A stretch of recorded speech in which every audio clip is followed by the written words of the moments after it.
إن الحمد لله نحمده ونستعينه ونستغفره ونعوذ بالله من شرور أنفسنا وسيئات أعمالنا من يهده الله فلا مضل له ومن يضلل فلا هادي له وأشهد أن لا إله إلا الله وحده لا شريك له وأن محمدا عبده ورسوله صلى الله عليه وعلى آله وصحبه وسلم.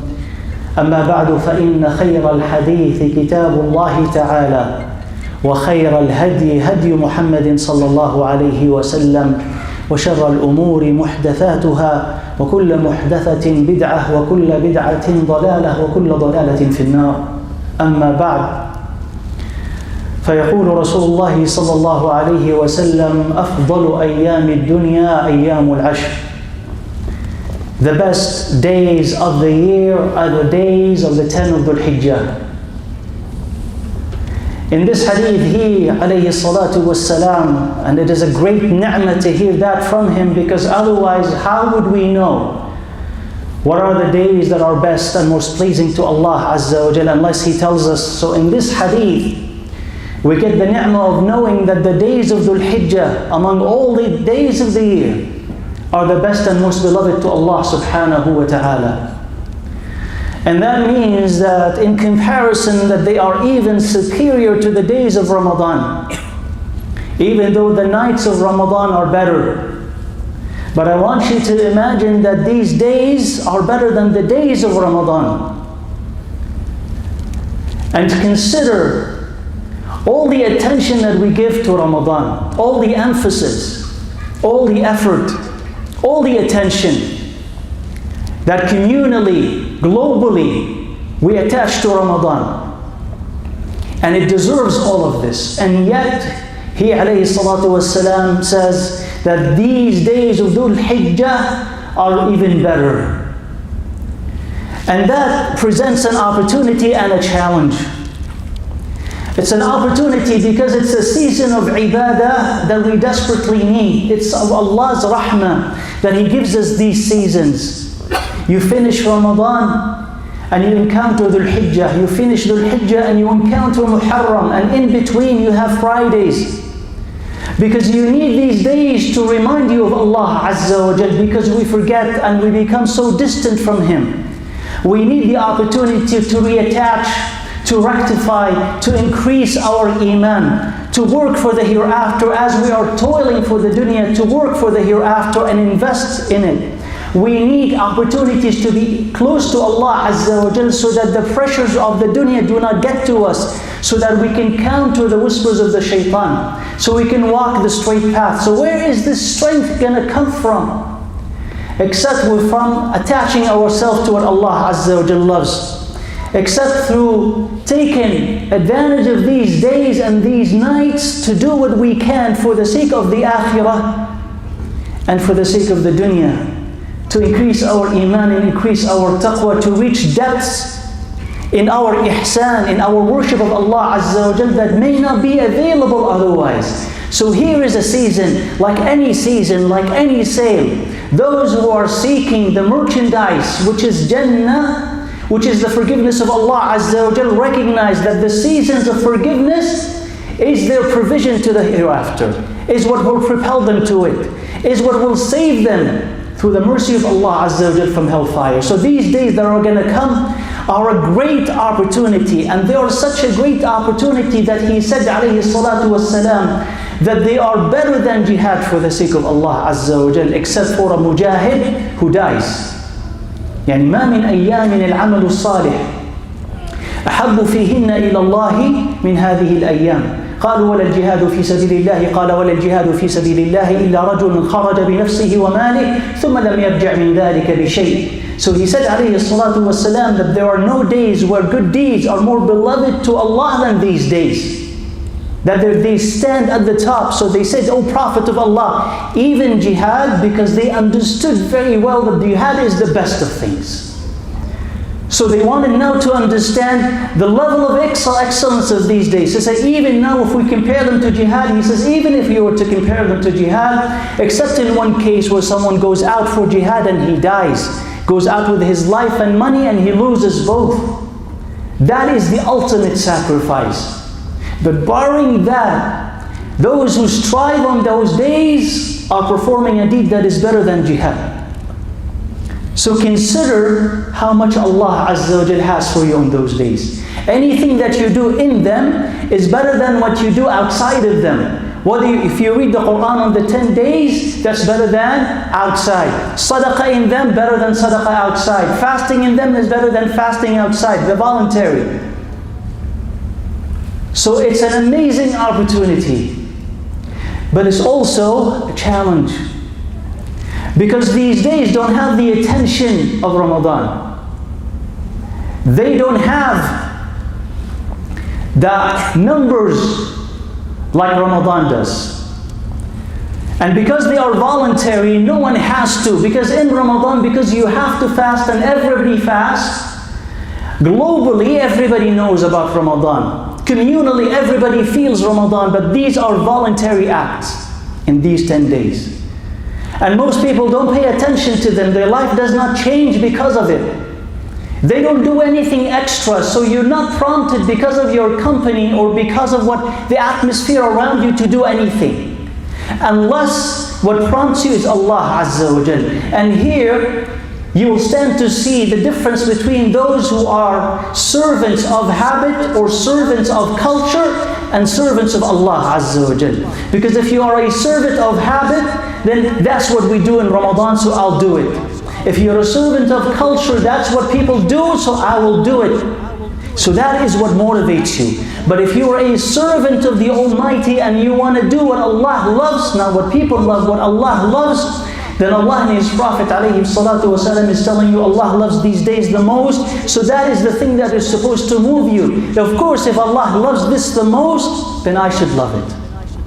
And if Allah wants me to do the best in it, then I should strive to do it. So don't waste these days simply because people don't know about them or people are not doing much in them. Be the one who is a servant of Allah Azza wa Jal. And Allah swore by these days in the Quran, وَالْفَجْرِ وَلَيَالٍ عَشْرٍ. And in the commentary they say that most of the Salaf have said in interpreting that 10 days or 10 nights Allah swore by, He said that these are the days of Dhul Hijjah. So they stand out. And they stand out because much of the worship of Allah Azza wa Jal is concentrated in them, which does not happen in any other time. You have Hajj, you have fasting, you have slaughter, you have the dhikr of Allah Azza wa Jal. So they are concentrated and Allah loves that. So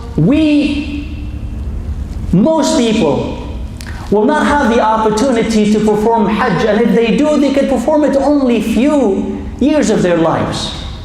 The rest of their life, they're going to be left behind. But that does not mean that we do not partake into the actions of Hajj. We do not mirror some of that ibadah to stay connected to history, connected to the ibadah, and connected to the forgiveness of Allah Azza wa Jal. So it's not simply only those who went to Hajj, which by the way is the best that you could perform during these days. What about everybody who stays behind? What do I do? Well, there are things that we are supposed to do.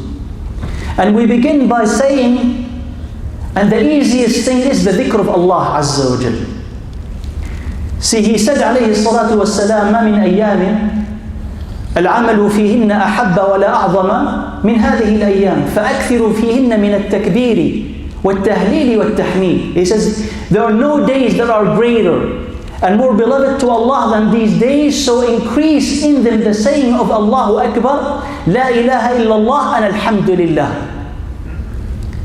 So generally, not time specific, from the 1st till the 13th, the 1st of Dhul Hijjah till the 13th of Dhul Hijjah, you'll engage in the remembrance of Allah Azza wa Jalla, and that will be like the fuel.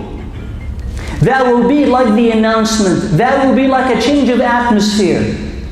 See, some of the Sahaba, Ibn Umar and Abu Hurairah radiallahu anhum, and they will go to the market and they will engage in takbir loud enough so that the people of the market will be alerted and the whole market will be repeating takbir because of those reminders. That's what that they did during those days. So you would bring life to your house, life to the community, life to yourself by saying Allahu Akbar, La ilaha illallah, Subhanallah, Alhamdulillah. It's not time specific.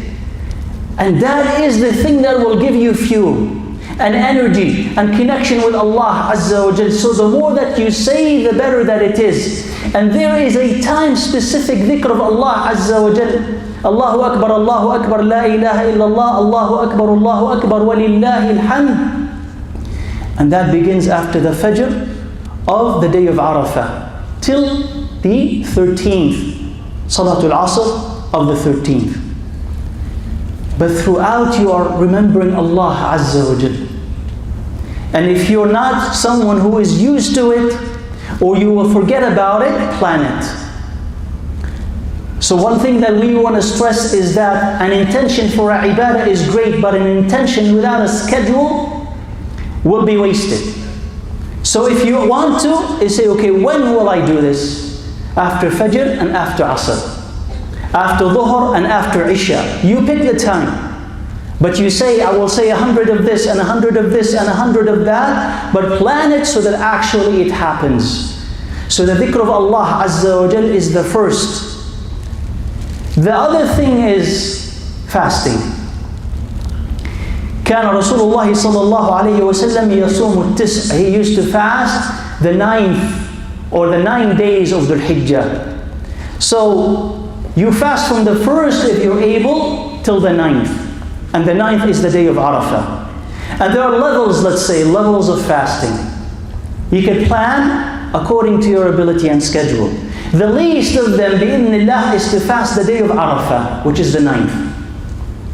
And about that he said, alayhi salatu wassalam, yukaffiru sanatayn. It will forgive the sins of 2 years. 2 years. The past and the coming one. So that's the first level. The second level is to fast few days here and there in addition to the 9th. And the best of all, as he alayhi salatu wassalam would do at times, to fast from the 1st to the 9th. Because as we said, and if you remember, the deeds committed on that time are better than the deeds outside of it. So sunnah fasting is the best of fasting at that time. So fast. And that will bring you closer to Allah Azza wa Jal, because it will change your day. And that will increase your taqwa, because it may remind you of Ramadan. And I hope that we remember Ramadan as we're doing all of this, because all of the energy that we had then, all of the motivation, all of the planning should be re-injected into these days and even more. Because we need all of that, because it is voluntary. And we need all of that because these days are even better. So fasting those days. And let's add to that also dua. Dua. Because dua is ibadah. And he alayhi salatu wasalam, he said, خَيْرُ الدُّعَاءِ دُعَاءُ يَوْمِ عَرَفَةِ. The best of dua is the dua of the day of Arafah. وخير ما قلت أنا والنبيون من قبلي لا إله إلا الله وحده لا شريك له له الملك وله الحمد وهو على كل شيء قدير. So the best dua is the day of Arafah, and the best that I've said and the prophets before me is لا إله إلا الله وحده لا شريك له له الملك وله الحمد وهو على كل شيء قدير. And you can take from that hadith, because the Prophet joined between these two things, is that is recommended to say on the day of Arafah, because dhikr can also be called dua. Because when you remember Allah Azza wa Jal, you're asking for something. You're asking for forgiveness, you're asking for good deeds. So your dhikr is also dua. So if you want something from Allah Azza wa Jal, those 10 days are excellent for dua. And highlight the day of Arafah, specifically the day of Arafah.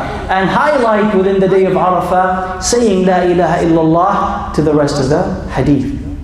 So there's the dhikr of Allah, and there is fasting, and there is dua. And also staying away from the haram. And we must stress this, because unless we do this, our ibadah is not really full and complete. It's not really wholesome. Something always will be deficient in it. And we will not have the motivation to excel in ibadah, because something will always be holding us back. So if you want to be the best of abid, it may not involve a lot of nightly prayers or a lot of fasting of voluntary days. But it does involve indeed staying away from the haram. اتق المحارم تكن أعبد الناس كما قال عليه الصلاة والسلام. Stay away from the haram and you will be the best of worshippers. So in those days, before they come, you want to say to yourself, I'm not going to look at the haram, I'm not going to touch it, I'm not going to listen to it, I'm not going to be around it. It is disgraceful that you could have people journeying to Mecca, sacrificing so much to be close to Allah Azza wa Jal. Allah looking at them, looking at their sacrifice, and we who are sitting back during these blessed days, disobeying Him subhanahu wa ta'ala during the best of times. How much we would have denied ourselves if we do not do, and how much we would have doomed ourselves if we disobey Allah during these days. So that's why I say, you have to start thinking about them, plan for them, and be motivated. Because if they go, and when they go, they're gone. Few days. But Allah Azza wa Jalla can grant you so much in them. أقول قولي هذا وأستغفر الله لي ولكم فاستغفروه.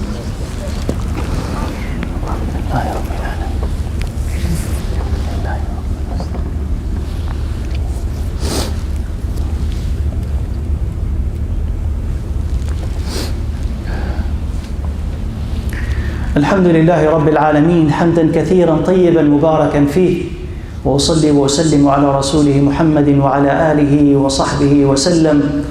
أما بعد, and of the deeds that you should perform also is the udhiyah, the sacrifice, the animal sacrifice that takes place on the 10th of Dhul Hijjah all the way to the 13th. And it is a sunnah of the Prophet alayhi salatu wassalam. And in it you connect yourself to what Ibrahim alayhi salam did. You connect yourself to what Muhammad alayhi salatu wasalam offered. You feed yourself, you feed your family, you feed the needy, and you celebrate the ni'mas of Allah Azza wa Jal. And it's recommended that you slaughter it where you live and that you eat from it. And if you want to send it elsewhere, you can do that. And it does not matter, the time difference really does not matter. Even if they slaughter it at a place before your own Eid, it does not matter. But where you live, if you're to be slaughtered, it has to happen after Salatul Eid. And if you're someone who's going to sacrifice, and Allah had blessed you with that, and it is at least a recommended sunnah. So if you can afford it, why not? If you can afford it, absolutely do it. And if you're going to do this, he said عليه الصلاة والسلام إذا رأى أحدكم هلال ذي الحجة وأراد أن يضحي فليمسك عن شعره وأظفاره. He says if you see the hilal of the month of Dhul Hijjah and you want to slaughter, you want to offer that sacrifice, don't take anything from your hair and don't take anything from your nails. And you could see here, that is in a sense, it's like a mini ihram. It's not a full ihram like those who are doing Hajj and Umrah. But it's kind of a mini ihram where you are connected to these actions. You're also going to slaughter. And you're also going to stay away from certain things. And that will put you in a state that should propel you to be closer to Allah Azza wa Jal. I'm not going to cut the nail, not in terms of restriction, but in terms of surrender to Allah Azza wa Jal. That Allah is the judge and Allah does not want me to do this. And when you do this, feel yourself surrounded with Allah's care and Allah's mercy. I'm obeying Allah Azza wa Jal 24/7. By not doing this, by not cutting my hair, I'm obeying Allah 24/7. So feel yourself surrounded with Allah's ibadah. And that should elevate you. And that's what ibadah does. You think it does not matter or is insignificant, these small things, but when you do these small things, Allah opens your heart and He opens your mind and puts barakah in your life. So this is a sadaqah for yourself and for your family. And the dead do not need an individual sacrifice. That is, if you want to include the dead, relatives, parents, and what have you, in that sacrifice, include them. So this sacrifice will be for you and your household. And you can have in your intention and also on behalf of my dead parents or cousins or uncle or what have you. But you don't offer any separate sacrifice for the dead. And also Salatul Eid. The best day, he said alayhi salatu wassalam, is the day of Eid, Yawmun Nahr. And the thing that we can do is the performance of Eid Salah, with everything else that we said. So let's not forget, and also before I forget, bi'idhnillah azza wa jal, also, As we know that we're not allowed to fast on the day of Eid, the 11th, the 12th, and the 13th, Ayyam al-Tashriq, are also forbidden days of fasting. Meaning we cannot fast on those days as well. إِنَّهَا أَيَّامُ أَكْلٍ وَشُرْبٍ وَذِكْرٍ لِلَّهِ. These are days where you would have to eat and drink and remember Allah Azza wa Jal. That's a hadith of Rasulullah alayhi salatu wassalam. So in those days, plan bi'idhnillah Azza wa Jal. Read the Quran as you did in Ramadan. Give sadaqah every single day. Make dua, make a lot of dhikr, ihsan, silatul rahim, connecting with your relatives, helping others. Do as much as you can and take advantage of this great bounty that is coming our way. And before we conclude, inshallah, an urgent appeal on behalf of Masjid Ibn Abbas. So they're coming here and they're asking for your help. Now, if you can give bi'idhnillah donations, give donations, because their closing date is fast approaching and they have a lot of money to take. And as I understand, they have bought a church and they will bi'idhnillah, they want to transform this into a house of Allah Azza wa Jal. So first of all, may Allah Azza wa Jal make this easy for them. May Allah make this for His sake. May Allah make it a prosperous, blessed project. And may Allah assist them in trying to finalize that deed. And let's, on top of that, see what we can do. So if you can give something for the sake of Allah Azza wa Jal and inscribe your name among those who had built a house for the sake of Allah. Even if the only thing you can afford is $1. Even if you don't feel like anything else but $1, just give something so at least your name will be included among those who had given. But then in addition to all of this, if you can give a loan, Qardun Hasan, that will be returned to you bi'idhnillah Azza wa Jal within a year or so, and you can talk to them about that to confirm. But if you can give in larger amounts so that be able to purchase that property, then please take advantage of it. You will have the reward of what? Your sadaqah that you've given. Even if it's a loan, you get half reward of your sadaqah, and also rushing to the aid of Muslims and opening a house of the houses of Allah Azza wa Jal. None of us knows, when we are called to do something that pleases Him, which of these opportunities would be the one that will take us to Him subhanahu wa ta'ala. So every time this door opens, take advantage of it. Enter, because one of these days, these doors will stop opening. And we will not be there, or the doors will not open for us. So ask Allah Rabbal Alameen to make us of those who are ready to take advantage of whatever He offers us of our way to Jannah. Ya Allah, make us of those who build your houses and inhabit them and cultivate them, Ya Rabbal Alameen. Ya Allah, make us of those who are planning to take advantage of the 10 days of Dhul Hijjah and assist us in those plans, Ya Rabbal Alameen. Help us to make of those who remember you often in them, who make plenty of dua in them, who are fasting from the 1st to the 9th, Ya Rabbal Alameen, and accept our fasting. Make us of those who are forgiven on the day of Arafah. Make us of those who are freed from hellfire on the day of Arafah and accept our dua, Ya Rabbal Alameen. Ya Allah, make us of those who will enter Jannah and forbidden entry into hellfire. Ya Rabbal Alameen, teach us what is beneficial to us and make what we learn beneficial to us and protect us from the evil of ourselves and the evils of the whispers of the shaitan. We ask Ya Rabbal Alameen to make us of the people of Jannah and elevate us in rank in the heavens, Ya Rabbal Alameen, and protect us from hellfire and our loved ones and the rest of the Ummah of Muhammad alayhi salatu wassalam. اللهم آتنا في الدنيا حسنة وفي الآخرة حسنة وقنا عذاب النار. اللهم يا مقلب القلوب ثبت قلوبنا على دينك. اللهم يا مصرف القلوب صرف قلوبنا على طاعتك. اللهم أعنا على ذكرك وشكرك وحسن عبادتك.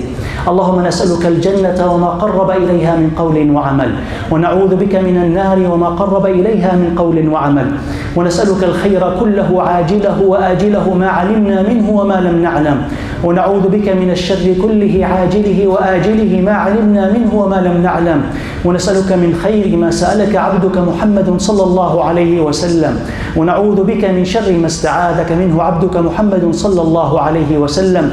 اللهم اجعلنا ممن ذكرك كثيرا في العشر يا رب العالمين. اللهم أعنا فيهن على الصيام، وأعنا فيهن على قراءة القرآن، وأعنا فيهن على الذكر والدعاء، وجنبنا فيهن الحرام رب العالمين. اللهم وأعنا فيهن على ما تحب وترضى يا رب العالمين. اللهم اجعلنا ممن غفر له يا أرحم الراحمين. اللهم أعتقنا من النار، اللهم أعتقنا من النار، اللهم أعتقنا من النار. اللهم تقبل دعاءنا، اللهم تقبل دعاءنا، اللهم تقبل دعاءنا. اللهم زكي لنا نفوسنا، اللهم زكي لنا نفوسنا، اللهم زكي لنا نفوسنا. اللهم لا تجعل الدنيا أكبر همنا ولا مبلغ علمنا ولا إلى النار مصيرنا. وأقم الصلاة.